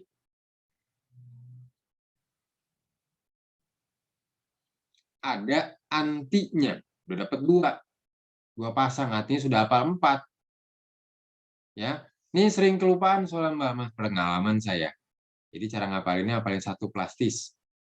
Ya, ada lawannya yaitu pseudoplastis. Tiksotropik, ada antinya, udah dapat 4. Tinggal 2 lagi. Nah ini memang kalau 2 ini beda. Yang 2 ini dihafal aja, reopeksi dan dilatan. Itu tips untuk menghafal 6 ini. Posisinya nanti tinggal kalian atur posisinya ada di mana. Yang penting tahu nama-namanya ada 6. Plastis pasangannya pseudo. Tikso ada antinya. Nah, ini yang harus dihafal. Nama-nama ini mewakili sifat dari kondisi tidak homogen. Nanti begini bentuknya. Maaf, tidak homogen, tidak ideal. Kalau ideal begini. Dikasih segini, ya dia ngebalas responnya. Misalkan ini 5, yang keluar 5. Ini tidak. Misalkan ini dikasihnya 5, di sini cuma turun 2. Nah, ini tidak ideal. Sama dengan kebalikannya di yang bawah. Nah, ini ya, dikasih sedikit, ngucurnya banyak banget.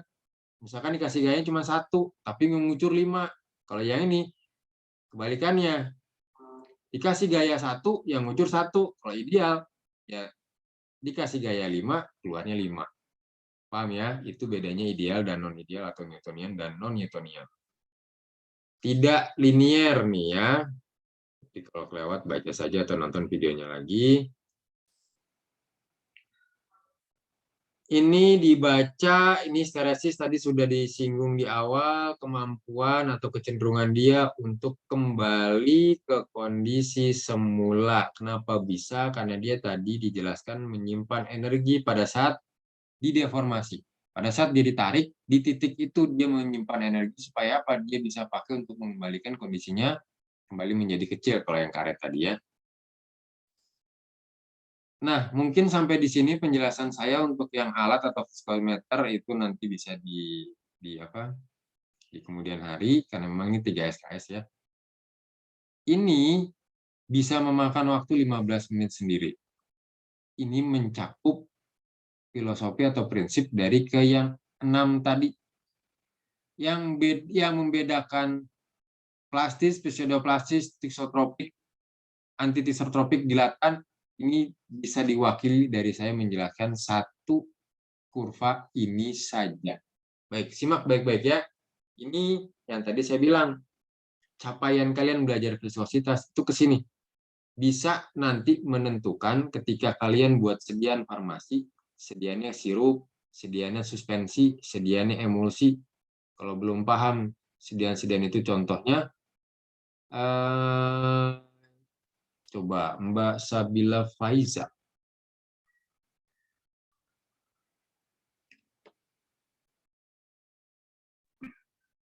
Iya, Pak. Kalau ada 6, tadi tips dari saya untuk menghafal gimana, Mbak? Supaya tidak ketukar yang 6 tadi, bagaimana cara yang ininya?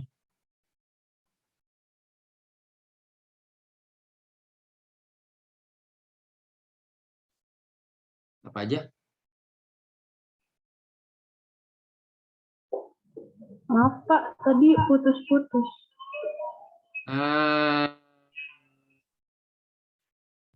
Yang kamu tangkap apa?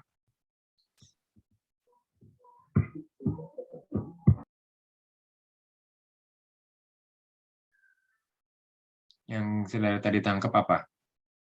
Walaupun putus-putus, yang sempat jelas atau sempat ketangkap apa, Mbak?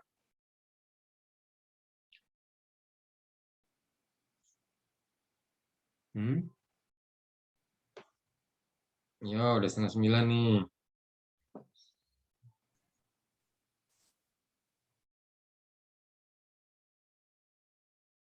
Apa? Mbaknya lagi multitasking, Mbak? Tadi yang jelas itu yang ini Pak, yang bagian sebab dan akibat yang tadi. Oh, jauh sekali di belakang sana. Apa tuh, Mbak? Boleh deh. Kalau yang eh,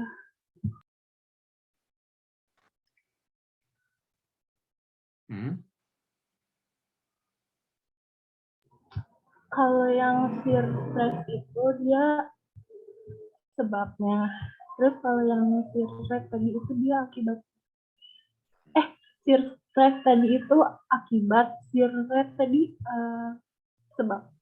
Ya baik, tadi juga saya sempat ketukar. Tapi prinsipnya apa? Apa maksudnya ada 2 thread ataupun stress tadi? Artinya apa? Artinya akan ada yang apa dan akan ada apa?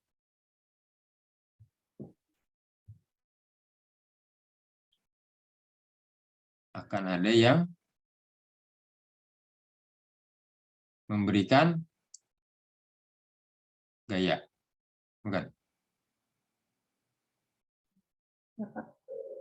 Ada yang memberikan gaya. Kalau ada gaya yang diberikan akan ada apa? Dampak. Ya, baik, Mbak. Tolong saya diperhatikan, Mbak, ya. Nah, itu yang tadi sedang multitasking, disuruh pending dulu bentar lagi. Ada 6, ada plastis yang tadi saya tanya, itu ada plastis, cara ngapalinnya, ada plastis, ada lawannya pseudoplastis. Sudah dapat 2, ya, ada plastis, ada pseudoplastis. Ada thixotropik, ada antinya udah dapat 4. Karena kalau tidak pakai tips begini nanti agak sulit. Nah, kalau ini memang harus dihafal, reopeksi dan dilatan. Lanjut, sekarang kita berkenalan. Ini yang jadi capaian kalian. Ini Newtonian, ini larutan ideal air. Ya. Kita tidak ini, karena ini sudah ideal, dia dikasih gaya segitu akan memberikan efek segitu. Kita bicara dulu yang pertama adalah plastis.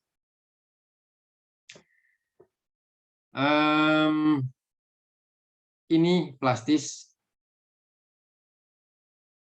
Yang ini pseudo. Kita ke plastis dulu.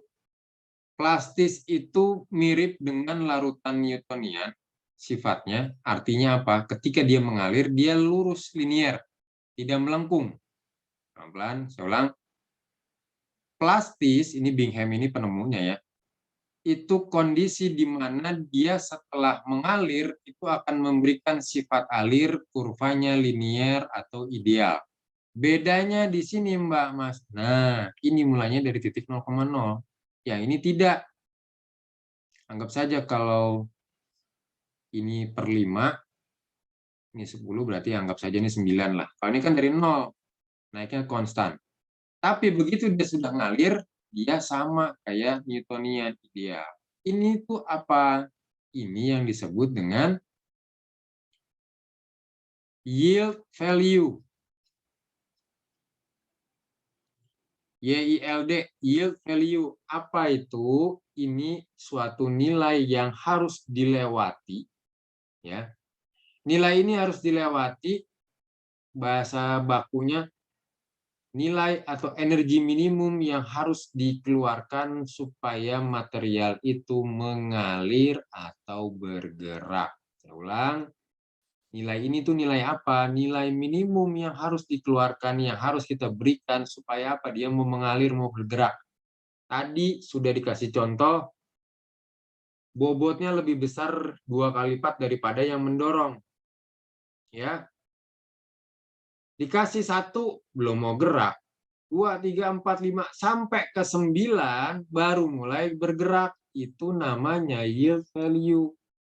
Sedangkan kalau yang bobotnya sama, ngedorong sedikit, dari sini juga udah goyang, udah bergerak. Ditambah lagi ya goyang terus linier saja. Paham ya? Jadi itu yield value bahasa analoginya atau contohnya.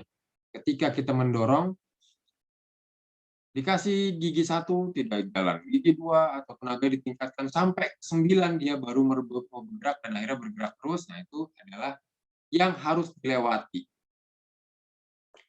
Sama kayak botol saus.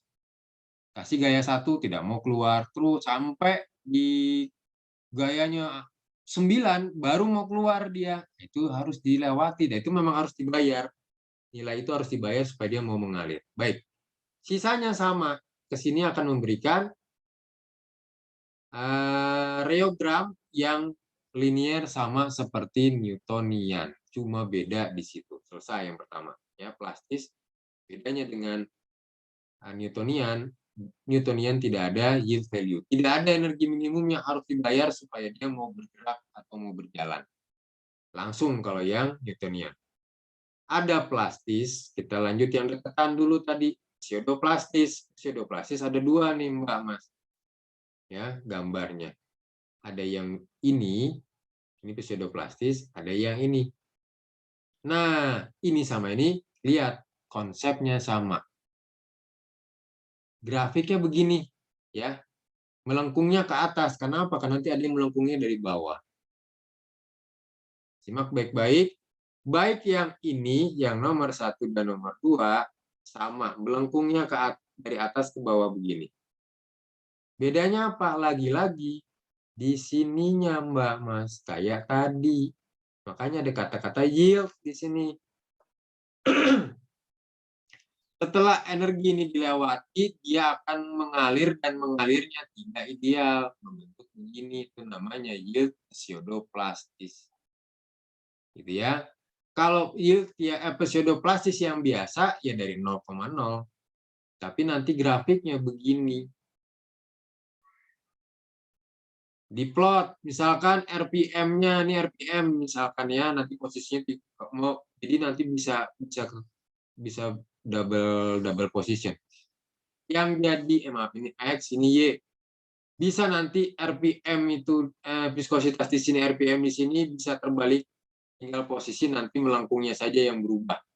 Itu kalau yang X-nya nanti begini, kalau diputar X sama Y-nya siapa yang jadi X, siapa yang jadi Y, dia adalah RPM dan viskositas. Jadi nanti kalian praktikum ini ada alat viskometer, diatur RPM-nya, setelah diatur nanti di bawah sini ada sampelnya, dia akan berputar, nanti baca viskositasnya berapa, nah itu nanti yang diplot.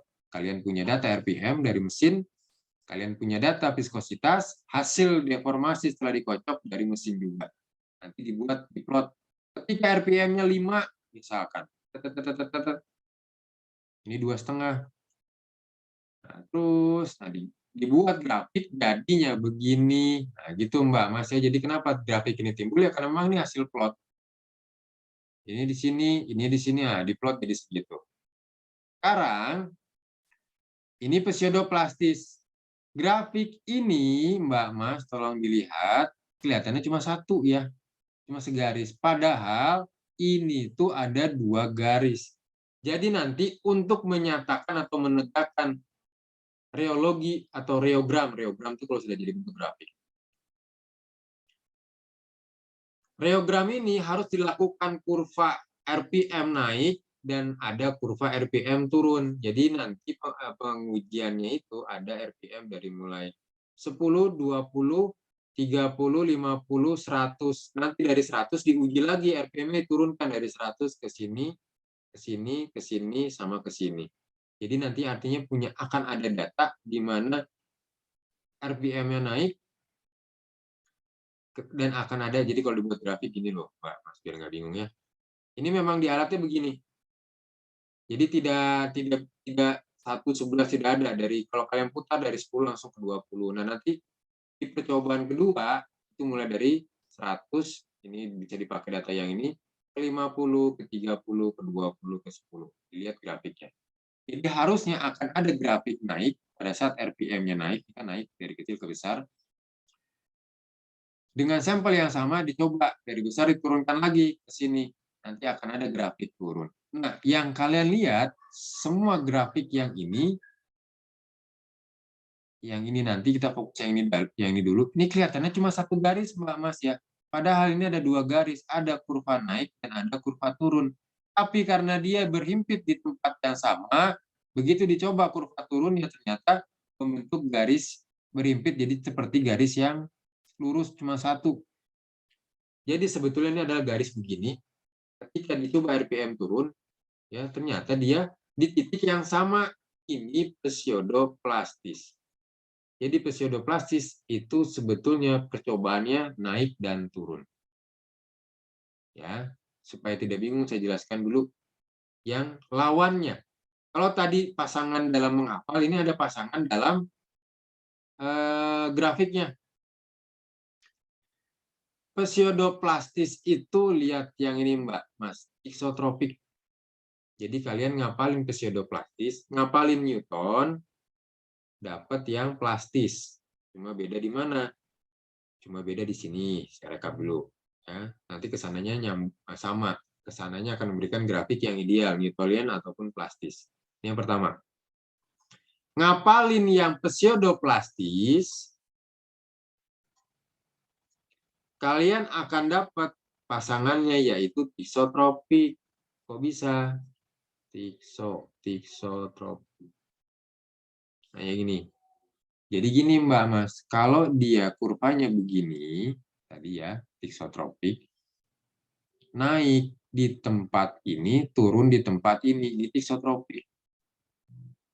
Tapi ketika naiknya betul di tempat ini, kurva naiknya, tapi ternyata begitu RPM turun, dia membentuk loop.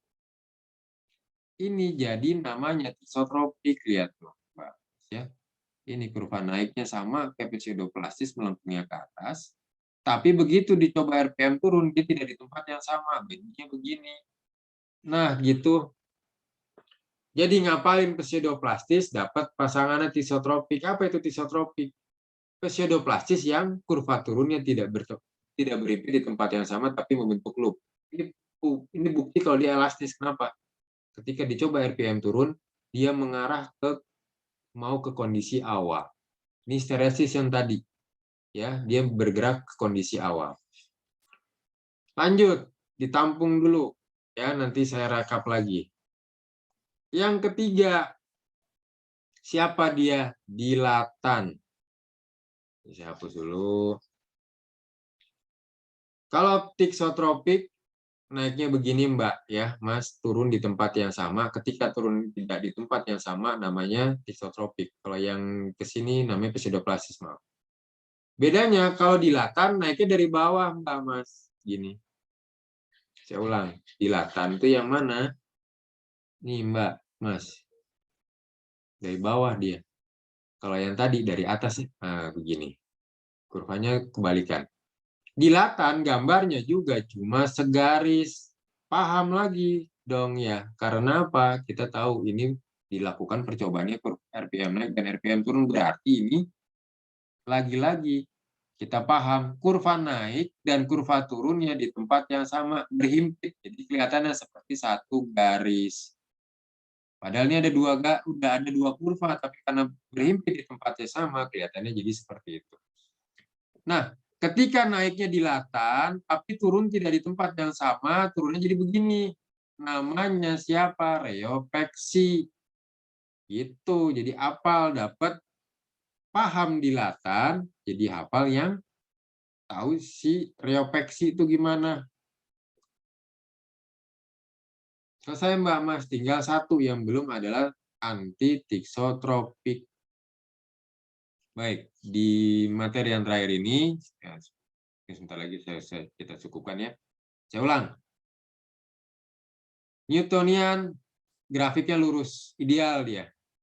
Ketika bicara Newtonian, pasangannya di non-Newtonian adalah plastis. Apa itu bedanya? Bedanya ada yield value. ada energi minimal yang harus dilewati. Kalau sudah lewat, ya sudah, dia bisa mengalir dan mengalir, memberikan grafik yang sama, yang lurus. Lanjut, ada pseudoplastis nih Mbak Mas, pseudoplastis. Kalau yang yield tadi sudah selesai ya, bedanya yang plastis ini cuma di situ tadi, sama kayak Bingham. Ada energi minimum atau yield value yang harus dilewati supaya dia mau mengalir. Ini tuh kelihatannya cuma satu, padahal grafik ini terbentuk dari dua percobaan, yaitu percobaan RPM naik dan RPM turun. Jadi RPM naik di grafik yang ini, RPM turun di grafik yang ini, jadi kelihatannya cuma satu garis. Itu namanya pseudoplastis. Tapi ketika naiknya pseudoplastis, melengkungnya begitu, tapi turun tidak berhimpit di tempat yang sama membentuk loop, ini namanya pasangannya siapa? Tisotropik. Jadi dapat ngapalin satu dapat dua. Dilatan mulainya dari bawah, tidak begini. Naiknya di sini, turun di sini juga. Makanya yang dilatan nih kelihatan satu garis, melengkungnya ke bawah. Kalau tisotropik begini, kalau pseudoplastis. Ketika naiknya naik posisi dilatan, tapi tidak turun di tempat yang sama, membentuk begini, ini yang kita kenal sebagai pleopeksi. Paham ya? Selesai, tinggal satu. Yang terakhir yaitu antitisotropik. Ini dibaca saja. Antitisotropik itu yang ini yang saya tadi jelasin tuh terangkum di penjelasan yang tadi ya. Nah, ini tisotropik. Terakhir, tisotropik biasa yang tidak pakai anti itu kan dia kurvanya kurva pseudoplastis naik, tapi turunnya tidak di tempat yang sama, jadi namanya tisotropik. Ini tisotropik. Kenapa ada kata anti? Antinya di mana?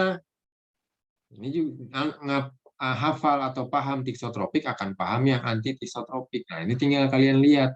Posisi turunnya sama kayak punya tisotropik begitu. Lihat posisi turunnya begitu. Beda antinya di mana? Negasi atau lawannya. Kalau tisotropik posisi naiknya dia melengkung begini. Nah, di sini antinya. Posisinya kebalikan. Yang tadinya kalau tikso begini, kalau anti begini. Paham ya? Saya ulang. Lihat baik-baik Mbak, Mas. Tisotropik dulu, ya supaya tahu antinya di mana. Tisotropik itu naik begini, turun begini. Itu tisotropik. Ini anti, betul tidak ada, masih ada anggota badan tisotropik. Betul, yang mana? Bagian bawah. Lihat, tisotropik itu yang ininya sama, ya. Bentuknya begini. Nah, ini kan bentuknya begitu.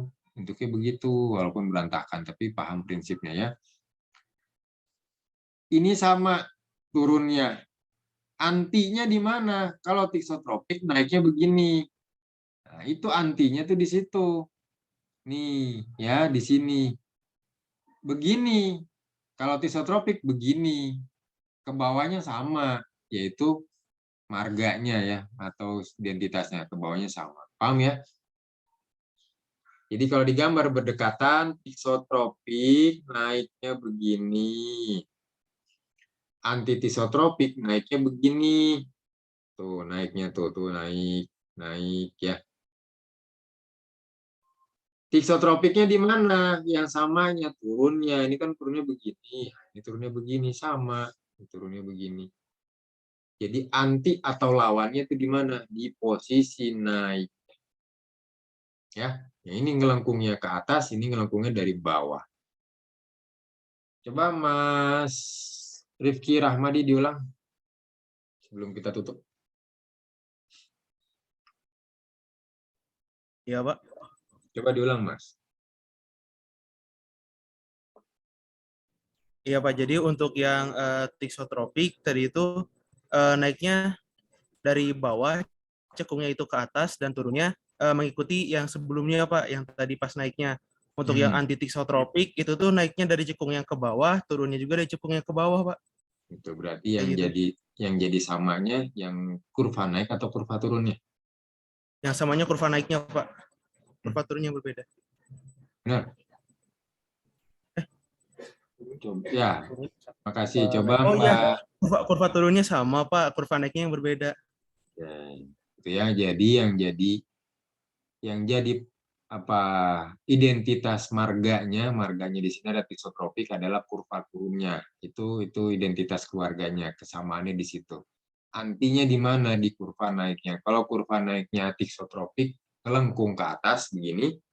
Kalau anti tisotropik lawannya dia ngelengkungnya begini dari bawah. Baik, saya ulang. Ada tisotropik, ada anti, tadi sudah selesai. Nah, sekarang kembali yang ini penutup. Untuk Newtonian, itu pasangannya plastis. Bedanya di yield value. Kalau sudah ada yield value-nya, jadi namanya plastis, bukan Newtonian. Karena kalau sudah mengalir sama, lurus. Ya. Terus, kalau bicara plastis, naiknya begini. Turun di tempat yang sama, jadilah plastis. Turun di tempat berbeda, namanya jadi tisotropik. Dilatan, naiknya begini. Tadi ngelengkungnya begini, nah ini naiknya begini. Nah ini yang tadi anti tisotropik itu naiknya kayak dilatan. Ya.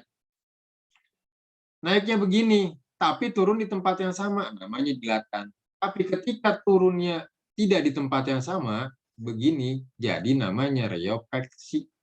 Jadi apal satu, yang satu jadi ikut apal. Terakhir yang tadi, tisotropik dan anti tisotropik. Baik, Mbak Mas, saya sepertinya sudah korupsi waktu. Karena tadinya saya minta waktu ke Kang Egy itu setelah jam 7:30, tapi dibuat jam 7, ya, tapi tidak apa-apa. Jadi kita mulai agak mundur karena kagok sholat isya dulu ya.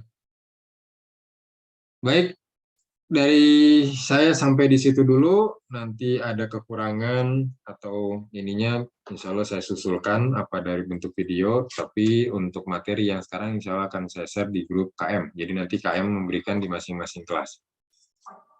Kita baca doa tutup majelis. A'udzubillahiminasyaitonirrajim. Bismillahirrahmanirrahim. Subhanakallahumma wa bihamdika asyhadu alla ilaha illa anta astaghfiruka wa atubu ilaik. Alhamdulillahirabbil alamin. Astagfirullahaladzim, astagfirullahaladzim, astagfirullahaladzim. Yang baik dan benar itu milik Gusti Allah, bukan punya saya, bukan punya kita. Ya, kita tidak boleh mengklaim suatu kebenaran itu punya kita. Yang salah dan hilaf murni itu pasti datang dari saya. Mohon dimaafkan. Semoga tidak menjadi pemberat saya ketika saya nanti dihisab. Ya, kita saling maafkan. Yang saya lakukan, menegur, itu bukti kalau saya menjalankan amanat sebagai orang tua kalian. Jadi kalau ditegur saya, itu kalian sama seperti ditegur orang tua, artinya ingin menjadi kalian fokus gitu ya. Sampai ketemu di lain kesempatan, semoga yang sedikit yang saya berikan dibandingkan ilmu Allah yang maha luas dan maha dalam, bisa tetap memberikan manfaat, jadi barokah, yang sudah kalian punya, jangan lupa untuk disiarkan. Begitu Mas Gifari ya? Ya Mas, apa Mas? Semoga apa Mas? Jadi saya terakhir bilang apa? Semoga apa? Udah nggak sabar nih. Ya sudah, nanti dilanjut setelah saya tutup ngobrolnya ya.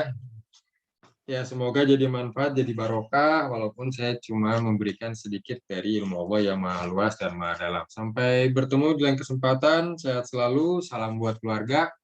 Bila taufik wal hidayah. Assalamualaikum warahmatullahi wabarakatuh. Terima kasih ya. Waalaikumsalam warahmatullahi wabarakatuh. Terima kasih banyak Pak. Sama-sama. Ya, Pak. Siap.